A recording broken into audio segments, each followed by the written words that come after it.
Kita pasti teringat istilah yang kini menjadi tantangan terbesar ekonomi tanah air, yaitu middle income trap. Ini adalah penyakit yang dialami negara-negara berpendapatan menengah atau middle income country yang terjebak di tengah, tidak bisa melaju lebih jauh menjadi negara maju. Kebanyakan hal ini terjadi karena lemahnya diplomasi luar negeri dan lupa kekuatan dalam negeri, sehingga dimainkan oleh hegemoni Barat Amerika CS dan hegemoni Timur, yaitu Tiongkok. Tantangan bagi kita sekarang adalah bagaimana Indonesia bisa terus melaju untuk menjadi negara kaya atau high income countries dalam waktu yang cepat, bukan stuck in the middle. Menurut Bank Dunia, negara yang masuk kelompok negara maju penduduknya memiliki pendapatan per kapita di atas $12.600 per tahun. Kita saat ini baru $4.300 per kapita di tahun 2022, dan di tahun 2014 hanya $3.500 atau naik dalam 8 tahun 22% atau 2,7% per tahunnya tumbuhnya, kalah dengan kenaikan inflasi setiap tahunnya yang sekitar 3%-an. Hampir dikatakan 8 tahun ini Indonesia tidak tumbuh sesungguhnya. Pertanyaannya, bagaimana kita bisa menjadi negara maju? Dari sisi produksi, ini sangat tergantung pada kemampuan bangsa ini menghasilkan barang-barang bernilai tambah yang tinggi. Nah, dalam membangun produk-produk bernilai tambah tinggi inilah brand atau branding menjadi sangat strategis. Bahkan berani Bosman katakan daya survival kita di kancah pasar global ditentukan oleh brand dan branding negara Indonesia. Kenapa brand bisa menciptakan nilai tambah tinggi? Untuk menjelaskannya kita ambil contoh yang gampang. Kopi aja. Kopi yang tak bernilai tambah mungkin dijajakan di warung-warung kopi perempatan gang dengan harga Rp3.000 satu cangkir. Tapi sebaliknya, kopi yang dilabeli tulisan Starbucks dijual di mal-mal pusat kota, harganya lebih dari Rp50.000 secangkir. Apa yang membedakan secangkir kopi di ujung gang dengan kopi Starbucks di mall? Bedanya ada di brand dan branding. Kenapa Starbucks bisa laku demikian mahal?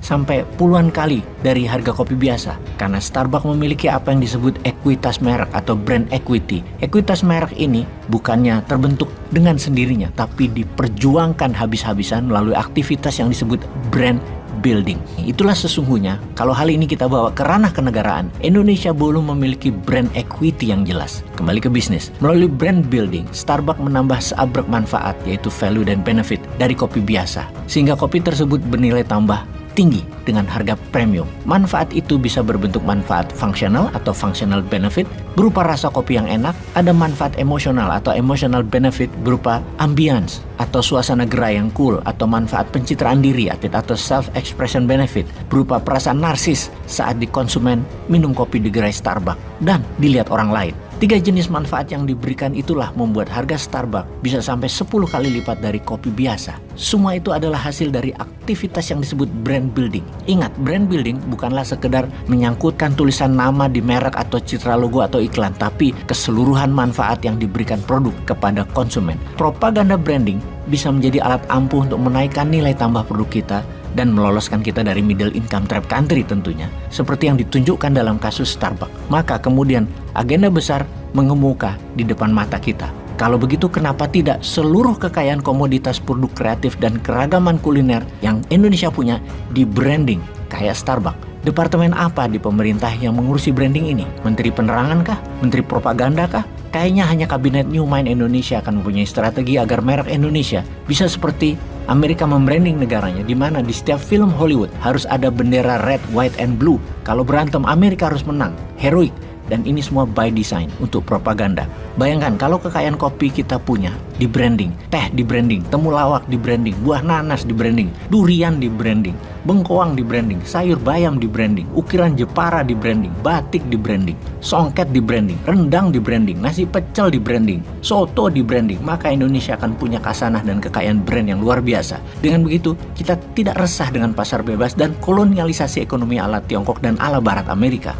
Kalau sampai muncul kesadaran dan kemampuan pejabat negara untuk membranding berbagai potensi produk yang kita punya, maka pasti pengaruhnya akan luar biasa bagi penciptaan kemakmuran negeri ini. Kita bisa melihat ada 3 potensi lokal yang unik yang kita punya dan pas untuk menjadi objek branding. Pertama adalah keragaman komoditi agrikultur, mulai dari kopi, teh, beras, jagung, apel, nanas, durian, juga tentunya kekayaan laut Nusantara. Kedua, produk kreatif berbasis kelokalan Indonesia seperti batik, ukiran Jepara, kerajinan rotan, patung Bali, dan lain sebagainya.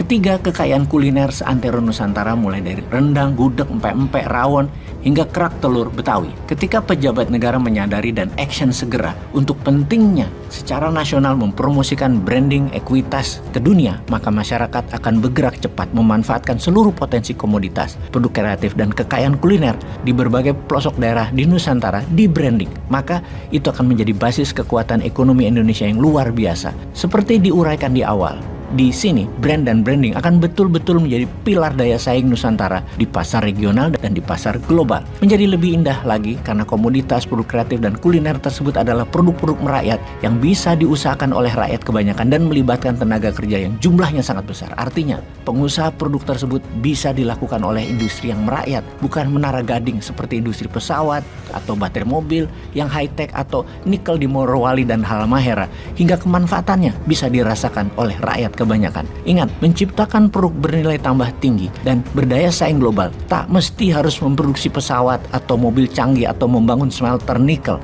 Kopi kalau di branding seperti Starbucks yang dibantu negara tak kalah nilainya dibanding Boeing. Ayam goreng, mie pangsit, dan pecel kalau di branding dibantu negara tak kalah dari McDonald di kelas dunia. Pengusahanya sadar branding, pejabatnya sadar untuk segera membantu produk-produk rakyat membranding.